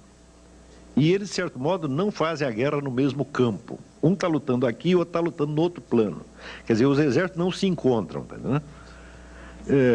Então, por exemplo, no caso dessa, se você pega o que se publica, por exemplo, contra Israel, Israel é sempre cobrado e exigido em nome de certos compromissos morais, jurídicos, etc., que o governo israelense tem. O outro lado não é cobrado por quê? Porque não tem compromisso nenhum. Então, um lado pode tudo, o outro não pode nada. Agora, o lado que pode tudo, ele ainda pode fazer chantagem emocional com o outro, chantagem moral com o outro. Isso foi muito bem aplicado no tempo da Guerra da Argélia. Talvez foi o primeiro laboratório. Né? Tem esse livro do Jacques Beau, que é um estrategista suíço, chama A Guerra Assimétrica ou A Derrota do Vencedor. E ele mostra que na Guerra da Argélia, o pessoal da Frente Nacional de Libertação fazia tudo, fazia narcotráfico, assassinato em massa, tomava dinheiro do povo, usava prostituição, mas fazia o diabo, era um inferno aquilo lá. Mas, se um sargento francês deu umas bofetadas num prisioneiro argelino, aquilo era denunciado na mídia do mundo inteiro, tortura, sabe? Então, o julgamento, a mídia é diferente. Esse aqui pode fazer tudo, o outro não pode fazer nada. Por quê? Porque o outro assume compromissos legais. Nós não assumimos nenhum, nós estamos livres. Então, um lado fica acima do bem e do mal. Então, você veja agora, eu também escrevi sobre isso, escrevi no Globo. Então, olha, os americanos, o que eles fazem com os prisioneiros iraquianos? Eles tiram a roupa deles, fazem umas piadas de mau gosto, humilham o sujeito, não é isso? E os iraquianos, o que fazem? Esfola, queima vivo, corta o pescoço. Tá certo? E por que o pessoal fica mais indignado com o que o americano fez? Bom, você tem de fato, são dois delitos. Tá certo? Mas não são a mesma coisa, não tem a mesma gravidade. Então, por que o delito menos grave causa mais escândalo? Porque quem o cometeu está comprometido moralmente, ele tem compromisso, ele é uma democracia, ele é um Estado constituído, etc. E o outro? Nós já somos bandidos mesmo, nós temos direito a tudo. E é por isso que o povo também não fica com raiva do assaltante, do sequestrador, do narcotraficante, mas fica com raiva da Rosinha Garotinho. Então, eu jamais seria capaz de ficar com raiva da Rosinha Garotinho. Porque para ser objeto de uma emoção humana, a pessoa precisa, em primeiro lugar, existir. Não é isso? Ela não cumpre essa condição. Fala, eu não consigo ter raiva, nem nada. É a pessoa que está lá. Agora, eu dos traficantes e bandidos tenho raiva sim. Agora, quando você começa a ficar com raiva do verdadeiro agressor, para ter raiva deles, você precisa ter uma certa coragem. Santo Tomás de Aquino diz o seguinte, que a única diferença entre o raiva e o medo, ele diz que a raiva e o medo são a mesma emoção. Só que se você mede o adversário e ele é mais fraco, você fica com raiva. Se ele é mais forte, você fica com medo. Lá eu tenho um comentário aqui, está aqui identificado, da Viviane Ravetti. Ela primeiro diz que o senhor pode ser muito útil para o povo judeu e para toda a humanidade, divulgando suas ideias na grande mídia brasileira, TV, jornais, etc. E ela termina com uma pergunta. Por que os governos não muçulmanos não se preocupam com a ideia dos muçulmanos dominarem todo o mundo? Na verdade, eu acho que a grande pergunta para as próximas décadas, eu não sei a resposta a essa pergunta, você vê que existe um remanescente de movimentos de massa, tanto comunistas quanto nazistas, você soma tudo o que era anti-ocidental, e que, por isso mesmo, também por tabela é anti-judaico, tudo isso se reúne numa ideologia que hoje se chama nacional-bolchevismo. O teórico do nacional-bolchevismo é um filósofo russo chamado Alexandre Dugin. Ele fez assim mas a desgraça pouco é bobagem, você está entendendo? Para que só comunismo? Tá entendendo? Não, já junta com o nazismo, já junta com tudo uma vez, tá entendendo? E ele fez esse negócio e, note bem, no começo parecia loucura. Mas a hora que eu vi aquela passeata em Nova York, todo mundo junto, eu falei, louco não é o Dugin, louco sou eu que não entendi que esse negócio ia acontecer mesmo, tá entendendo?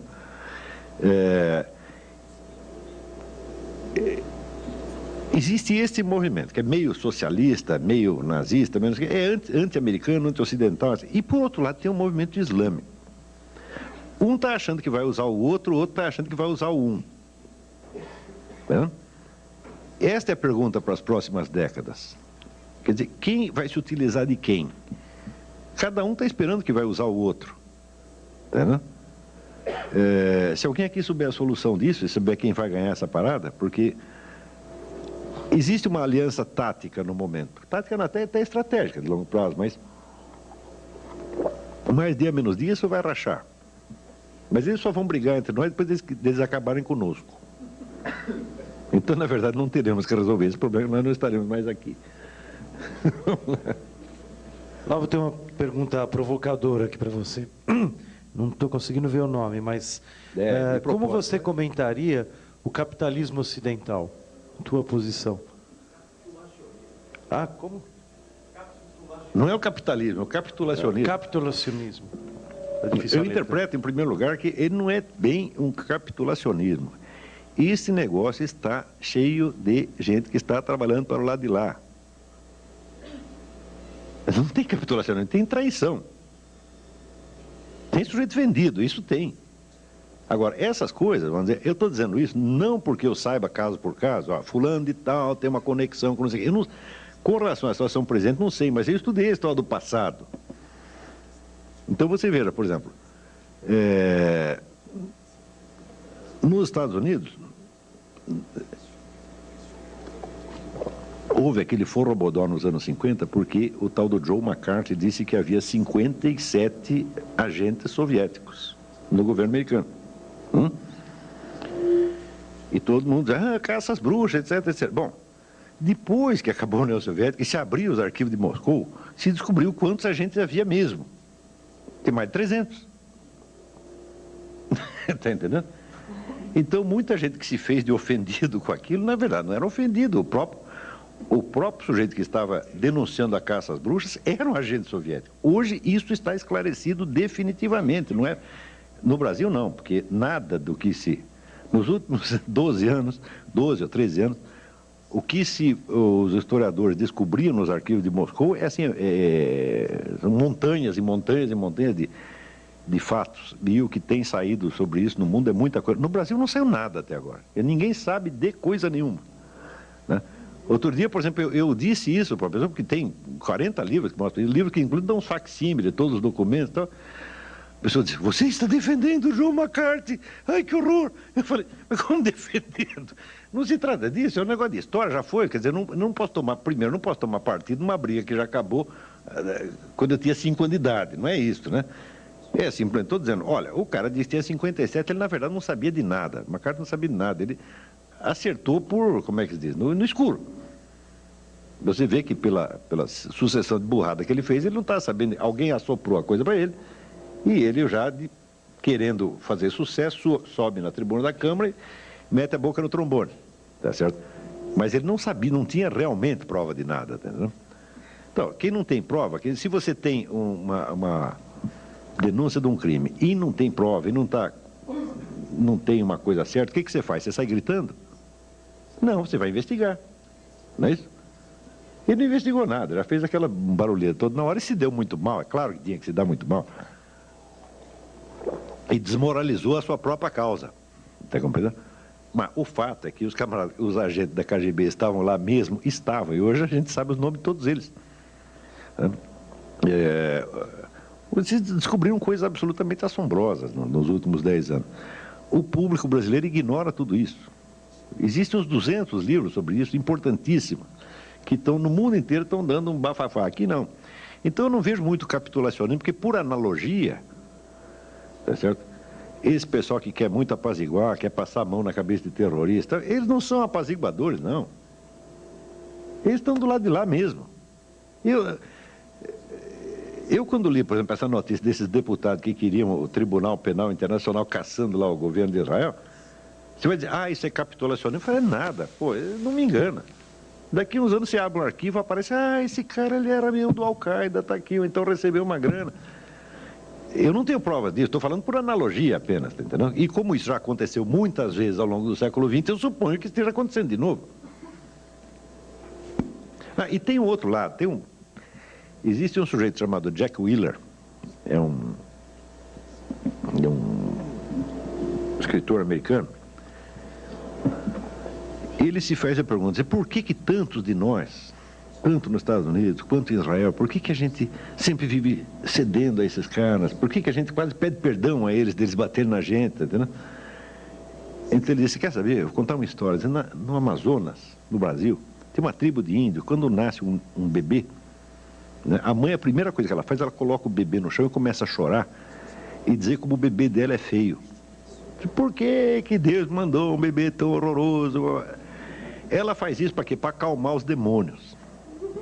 Para os demônios não ficarem com inveja, tá entendendo? E ele diz, olha, as classes intelectuais, as classes dominantes do Ocidente, elas cedem perante esse tipo de chantagem por este mecanismo primitivo de medo do invejoso. Veja, que coisa interessante. Ele não fala que o mecanismo básico é inveja. Não, é o contrário. É o medo da inveja, é o medo do mal olhado. Então você vê um sujeito falando mal de você, falando coisas horríveis, sendo injusto pra caramba. Você sabe que é injusto, mas você teme que aquela raiva que ele tenha de você te faça mal psicologicamente. E daí você pergunta, o que você quer, meu filho? Te dou tudo. É a base também da síndrome de Estocolmo, é isso, né? O medo do mal olhado. Então fala, faz o seguinte, você acredita em natural ou acredita em macumba? Você escolhe. Você está entendendo? E eu acho que Deus está do teu lado, tu não tem que temer nada. Se você é cristão, você é judeu, você está defendido. Não tem esse problema. Agora, se você é cristão ou judeu assim, nas terças, quintas, né? Terça, quinta e sábado, e é outra coisa, tá certo? Nos outros dias, você vai ficar com aquela dúvida, mas e se a raiva que o cara tem de mim, atrair os demônios, me pegar, etc, etc. Tudo isso é um raciocínio meio subconsciente. Claro que conscientemente ninguém aceita isso, mas a nossa alma tem muitas camadas, né? Então, esse tipo de sentimento maligno que esses caras têm, eles nos derrubam às vezes. Então, você tem dois tipos. Você tem os traidores e tem os caras que estão com medo do mal olhado. Deve ter outras explicações também, mas por enquanto foi essa que deu para arrumar. Flávio, tem várias perguntas, eu vou juntar num bloco aqui, que pedem que você comente um pouco a situação atual do conflito no Oriente Médio, Israel, os palestinos, e qual a solução, segundo o teu ponto de vista? Olha,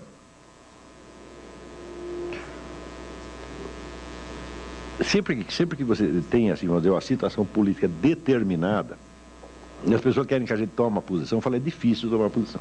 Primeiro, porque os termos com que as questões chegam ao debate público nunca correspondem ao que está verdadeiramente em jogo. Se você perguntar, por exemplo, você é a favor do Estado palestino ou é a favor de matar todos eles, botar todos eles para fora, a gente tem que responder, sou claro que sou a favor do Estado palestino, eu não mato criancinha, não como criancinha, não bebo sangue, então eu também quero que eles tenham uma chance, etc, etc.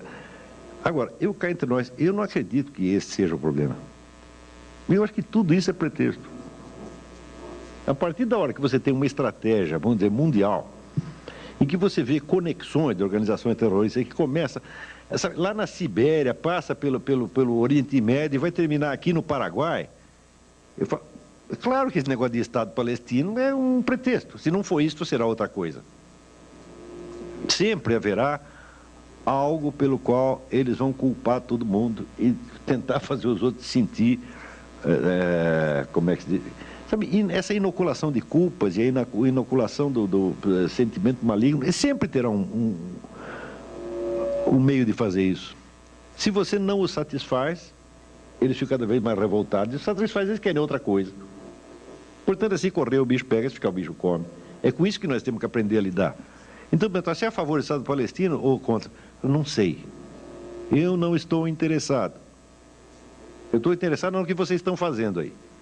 Com relação a isso, você faz do jeito que você quiser. Agora, veja, o sujeito que articula o debate, você pensa, se tem uma luta de boxe, né? Tem aqui, sei lá, o famoso clássico Cassius Clay contra Evander Holyfield. Qualquer um deles pode ganhar, não é verdade? Mas, o seguinte, a firma que promoveu a luta vai ganhar de qualquer maneira, né? Então é o seguinte, quem montou o debate? Quem equacionou os problemas, está entendendo? Quem escolheu os candidatos, quem escolheu as alternativas e está me formulando o problema. Esse é que é o gostosão por trás do negócio. Então, todo o equacionamento que nós vemos na mídia hoje é como se fosse realmente um problema de povo palestino. Agora, se para pensar, quantos países islâmicos existem? Qual é a extensão territorial deles? É imensa. E lá dentro, pô, não tem um pedacinho para dar para os palestinos? Se eu fosse o governo brasileiro, bom, Cedia um pedaço da Amazônia, que só tem macaco e tatu-bola, tá entendendo? Eles vêm tudo para cá. Receberam você de braços abertos. Não é isso? Agora, tem lá um pedacinho assim chamado de Israel. Tá? Por que eles querem o pedaço justamente ali? Tá? Se não estavam lá, historicamente está comprovado que 100 ou 200 anos atrás não tinha palestino nenhum ali, então isso nunca existiu. Bom, agora estão lá e precisam de um espaço. Eu digo, tá certo, a gente tem que quebrar o galho deles. Tudo bem. Mas existem tantas alternativas e tantas soluções para isso. Quer dizer, por que insistem neste ponto? É porque é um problema estratégico. E eu acredito assim no Ion Mihai Pachepa, quando diz o seguinte: olha, esse tal de Arafat, esse cara não é islâmico, coisa nenhuma, esse cara é um comunista, fui eu que treinei ele, ele tem uma estratégia, ele pensa como comunista. Pensa como, vamos dizer, tipo comunista profissional. Né? Existe eu vou recomendar outro livro para vocês, eu acabei não falando disso. Eu comecei a falar da história do judeu anti-judeu. Né? Tem um livro absolutamente indispensável, chama-se To Eliminate the Opiate, quer dizer, eliminar o opiáceo, né? Escrito pelo rabino Marvin Antelman. E é a história da progressiva ruptura que vai acontecendo dentro da comunidade judaica a partir do surgimento de certas gnósticas no século XVII, que vão entrar vão ser antepassados dos movimentos revolucionários de massa do século XIX e XX. Tá certo? E quando você vê a facilidade com que indivíduos, vamos dizer, de origem judaica vão entrando nesse negócio e acabam trabalhando contra o próprio povo judeu, uns de sacanagem, outros que não percebem, olha, é de arrepiar os cabelos. Tá? Então, como é a origem de um Trotsky? Como chega a acontecer um fenômeno Trotsky que nunca houve ao longo da história? Não é isso?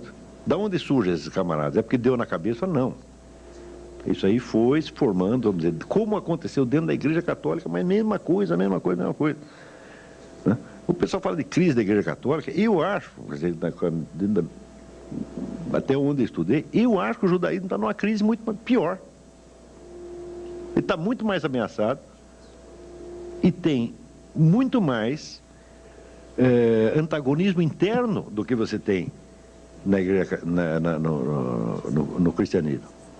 Eu acho que a situação não é nada invejável e não é para brincar, não. Você vê um sujeito como Noam Chomsky, eu garanto que uma boa parte da comunidade judaica lá de Nova York ainda recebe o cara, ele é um dos nossos, senta aqui no colo e tal. Não, ele só quer que, sei lá, acabe o Estado de Israel, mata todo mundo, tá certo? Põe todo mundo para fora, mas se tirando isso é boa gente. Entendeu? Como é que pode? Está entendendo? E essa coisa, vamos dizer, de carregar o traidor no colo, é coisa, só dois povos fazem isso tão bem, americano e judeu. São especialistas em fazer isso. Alimentar o seu próprio assassino, o seu próprio inimigo, falando, cuidado com isso, pode chegar até um certo ponto. Claro, a gente fala, todo mundo é humano, senão a gente não quer briga, mas calma lá.